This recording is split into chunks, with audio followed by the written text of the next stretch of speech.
Hey, what's up guys, it's DarkArmedDuelist, and today we're going to be doing a Symphony Djinn deck profile. So I'm really excited this week guys, because this was actually suggested to me by one of my patrons, Izzy. And this deck is a really amazing deck that uses all sorts of level 3 engines to go into your extremely powerful Symphony Djinn monsters, and even some awesome tech boss monsters. So without further ado guys, don't forget to like, comment, subscribe, hit the bell there so you can become part of the notification squad, and definitely check out the Patreon down in the description below for all those awesome rewards like getting your name shirt every single video, getting assigned cards in the mail, and even getting to request a deck profile every single month to your patron along with test hands. And definitely give Izzy some love down in the comments down below for suggesting such an awesome deck. So let's get straight on into it guys. So first off, we're going to be playing 3 copies of Tour Guide of the Underworld. This card is a great first card, starting card, because what this card does is when this card is normal summoned, you get to special summon a level 3 fiend monster from your hand or deck, but it does negate the effects, which is an extremely important fact for this deck, because you're going to be summoning out Burning Abyss monsters to be able to negate their effects, so you can go into some really good plays. We're then playing a single copy of Graph. This card is a really good card as well to be able to summon off the Tour Guide, and the first card that you're going to want to summon off the Tour Guide, because it has the ability, if this card is sent to the graveyard, you can special summon another Burning Abyss monster from the deck. But all your Burning Abyss share the ability that if they're on your side of the field, and you control a monster that's not a Burning Abyss monster, they do destroy themselves and go to the graveyard, which is a little bit unfortunate, but it's still a really good card to summon to your side of the field because its field effects are actually negated when you summon them off the Tour Guide. We then play a single copy of Seer, that if this card is sent to the graveyard, you get to special summon a Burning Abyss monster from the graveyard, which is a great effect for this deck because you're going to want to summon back your Cherubini off this card's effect. We then play a single copy of Libic. Libic has the ability, if this card is sent to the graveyard, you get to special summon from your hand a level 3 fiend monster, but its effects are negated, which is really good because you have Seer Graph in the hand. You can special summon this card, link it away, it goes to the graveyard, special summon one of them out to you from your hand, and then they won't actually use their destruction effects, and they'll stay on the field, which is a great effect.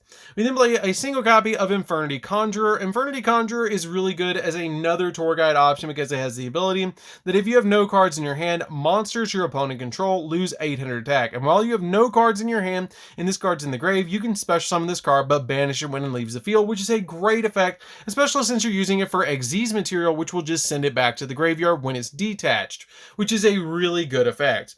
We then play 3 copies of Predaplant or the Scorpio because this card is really good at sending a card from your hand to the graveyard, like one of your Phantom Knight monsters, to be able to special summon out your copies of Darling Cobra, which we play as a 2 of in this deck because we really want to get its effect off to be able to search our Instant Fusion or our Ready Fusion from the deck off of its effects when it's summoned off of our Ortha Scorpio. We then play 3 copies of the Phantom Knights of Torn Scales, which is a great starter in the deck along with our Tour Guide or our Ortha Scorpio. It has a great effect that you can discard a card to send any Phantom Knight card from your deck to the graveyard, and if this card's in the graveyard and another Phantom Knight card is banished from your graveyard while this card is in the grave, you can special summon this card back to your field but banish it when it leaves the field. So this card is a great card to just normal summon to your field, discard a card that you want in the graveyard like another Phantom Knight monster, and then go in for more plays. We then play 3 copies of the Phantom Knights of Silent Boost. This card is a great card because it has the ability to special summon itself from the hand once per turn if you control another Phantom Knight monster, or it has the ability that if it's in the graveyard, you can banish it once per turn to search any Phantom Knight spell or trap from your deck to your hand. We then play a single copy of Ancient Cloak because you can banish this card from the graveyard to search any of your The Phantom Knight cards from the deck, which is a great effect as well, but you have to search the cards that say The Phantom Knight specifically. They can't just say Phantom Knight like your copies of Fogblade, which this card cannot search. We then play a single copy of Ragged Gloves because this card is an extra Foolish Burial, which is really good to be able to banish this card from the graveyard to send any of your Phantom Knight cards from your deck to the graveyard is super helpful just to be able to get additional cards in the graveyard. And then we play a single copy of Speedroid Terratop. Terratop is really good because it can special summon itself to your side of the field if you don't control another monster, like a Cyber Dragonish effect, and then when it's summoned to your side of the field, you get to search your copy of Tekka that you can then special summon to your side of the field if you control a wind monster, which with Terratop, you will always control that wind monster, which is really good. So, that's it for the engine, guys. Let's get into the tech level 3 cards that we're playing in the deck to support all of these different engines. So, for the tech cards that we're playing 2 copies of Psychic Wielder, because this card can special summon itself from your hand if you control a level 3 3 monster. It helps out a lot to be able to special summon this card from your hand, so you can go in for additional rank 3 or rank 3 plays, which is super helpful. 2 copies of Psychic Tracker. Psychic Tracker also shares the same ability as your Wielder to be able to special summon itself to your side of the field if you control a level 3 monster. So this card comes in very handy just to give you an additional monster to go into rank 3 plays. We play 3 copies of Gallus the Star Beast. This card comes in very, very handy to be able to special summon to your side of the field. Now, it does require you to send the top card of your deck to the graveyard, which is a little bit of a downside to be able to send that top card from your deck to the graveyard, but it doesn't come up that often that you're not going to hit a monster, because you play such a high monster count in this deck that you will get to summon this card to your side of the field, and it does help out to send that top card from your deck to the graveyard, because you might send something to the grave like a copy of one of your Phantom Knight cards that then you can banish, or a copy of, say, one of your other cards that you just don't really need to be able to get them in the graveyard to be able to summon out this card from your hand.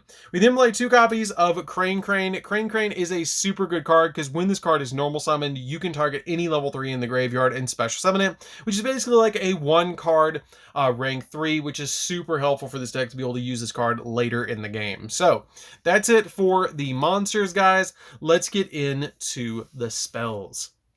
So for the spells, we don't play a lot of spells in this deck. We're just going to be playing a single copy of Instant Fusion and 2 copies of Ready Fusion. For a few of the spells that we're only playing 5. These are basically here so we can special summon out any level 3 fusion monster from the extra deck that is a normal monster, like a copy of our Flame Ghost or a copy of Zombie Warrior. It's totally up to you what you have that you can actually summon from the extra deck. You just need a level 3 fusion monster that's a normal monster that you can summon off this card's effect, which is just really easy. You just pay 1,000 life points and summon it out to your side of the field. It can be 3 Ready Fusions if you have 3 copies of Ready Fusion. Basically, it's either 3 Ready Fusion or 1 Instant Fusion, but you're basically using this to search off your copy of your Ortho Scorpio to give you an extending play. We then play 2 copies of Emergency Teleport. You really just need the 2 in this deck because you don't want to play a lot of spells and traps in this deck. But what this card does is it lets you special summon from the deck one of your copies of your Psychic Wielder or your Psychic Tracker to your side of the field to be able to just get an additional level 3 on the field to go in for more plays. So that's it for the spells, guys. Let's get into the traps. So for the traps, we're going to be playing a single copy of Shade Brigandine. Shade Brigandine is basically here to use as link material, and it's an additional card that you can summon to your side of the field as a monster, just to go in for link plays, or any kind of play that you need it for. And then 3 copies of Fogblade as well. I have considered dropping the Shade Brigandine and playtesting for a copy of Phantom Knight Wing. That is an option for you guys if you want to go that route, because you really are playing the, you're really going for the rank 3 build for this particular lineup, so you can change this out for a copy of either Phantom Knight Sword or a copy of Phantom Knight Wing, but it does give you that additional card to be able to summon to your field as a link material if you do so need it to go into your copy of Rusty Bardige. So that's it for the traps, guys. Let's get into the extra deck. So for the extra deck, we're going to be playing 2 copies of Humming the Key Djinn. This card is a really good card to be able to go into all sorts of different XZ plays, because this card has the ability that when this card is special summoned, you can target a Djinn XZ monster in your graveyard and special summon it, which gives you a lot of options with this card to be able to go into F0 with 2 of your Djinn monsters, including this card. Then you can attach up to 2 cards from your hand to that card as a material, and then it also has the ability that once per turn, you can detach a material from this card and then target a Djinn XZ monster that you control, and this turn it can make an attack directly, which is really good, so you can go into your copy of Zeus if you need to.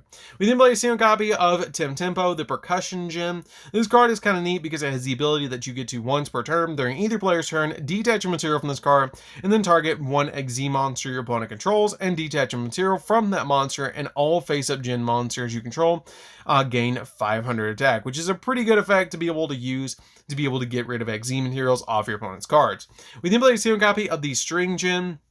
This card comes in handy every so often because it has the ability that during the damage step, when a Djinn XZ monster that you control is attacking an opponent's monster, you can detach a material from this card. The attacking monster's attack becomes doubled until the end phase of the turn, and this effect can only be used once per turn, which is a pretty good effect, especially comboed with your Humming to be able to attack directly for upwards of 3k.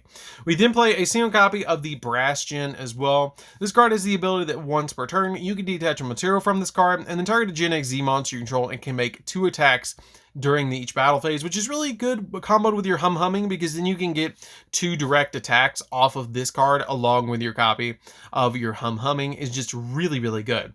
We then play 2 copies of Levenair the Sea Dragon, because you can detach a material to get back one of your banished level 3 monsters to go into an additional play. This card comes in very, very handy and one of the best cards in the entire deck.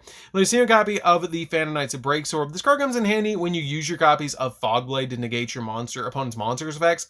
You can actually pop it with your copy of Breaksword to be able to get them in the graveyard to then use them as Monster Reborns. And playing 3 Fiendish Chains in this deck with this card is just really good, especially comboed with the Breaksword. Now, one card I will say I wanted to include in this extra deck is a copy of Maestro because of this card's effect, because it has the ability, if this card is destroyed, you can target 2 Phantom Knight monsters with the same level in the graveyard and special summon them and then increase their level by 1, which gives you the option to go into your copy of Maestro so you can play all of the Djinn monsters. But I couldn't find the room in this deck, so if you have any cards that you want to drop in this extra deck, you can, to be able to go for that card. So we then play a single copy of F-Zero, because F-Zero lets us go into our copy of Yatopic Draco Future, which is an insanely powerful card and a card we're going to be summoning all the time in this deck, because this card literally negates monster effects and lets you put them on your side of the field, which is really good to be able to take your opponent's monsters and put them on your field, which is just an extremely powerful effect, along with the effects that basically can be destroyed with battle or back artifacts. This card is an insanely powerful card and really good in this build.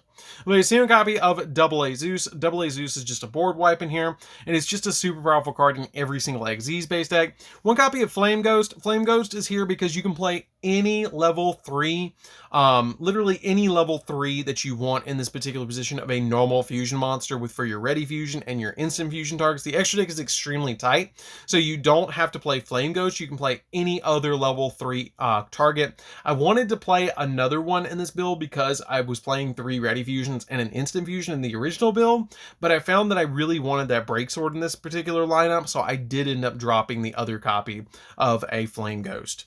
We then play a single copy of Cherubini, because Cherubini is really good to be able to go in for your copy of Rusty Bardige, and it also lets you send any of your level 3s from your deck to the graveyard. So the Rusty Bardige is basically here because you're going full Phantom Knight combo with your Burning Abyss combo in this particular lineup, and these cards are really, really helpful in this lineup.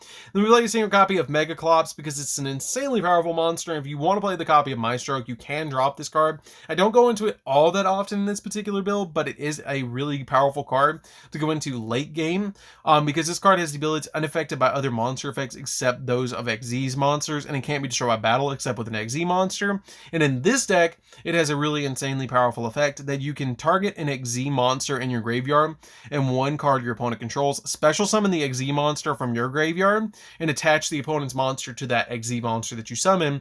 So you can just basically give all of these monsters another chance, because if your opponent outs a copy of Utopic Future, you can actually just bring it back with your copy of your Megaclops and then attach an opponent's monsters and material to this card, which is just really good. So that's it for the deck, guys. I hope you did enjoy it. It's a really fun deck to play with. I'm really glad that Izzy actually suggested this deck, because the Djinn monsters are just really good, especially the symphonic ones in this deck are just really, really fun to play around with. And being able to include all of those different engines in one deck is just absolutely insane. So anyways, guys, this is DarkArmedDuelist. Don't forget to like, comment, subscribe, hit the bell on there so you can become part of the notification squad, and we'll see you guys in the next video. See you later, guys.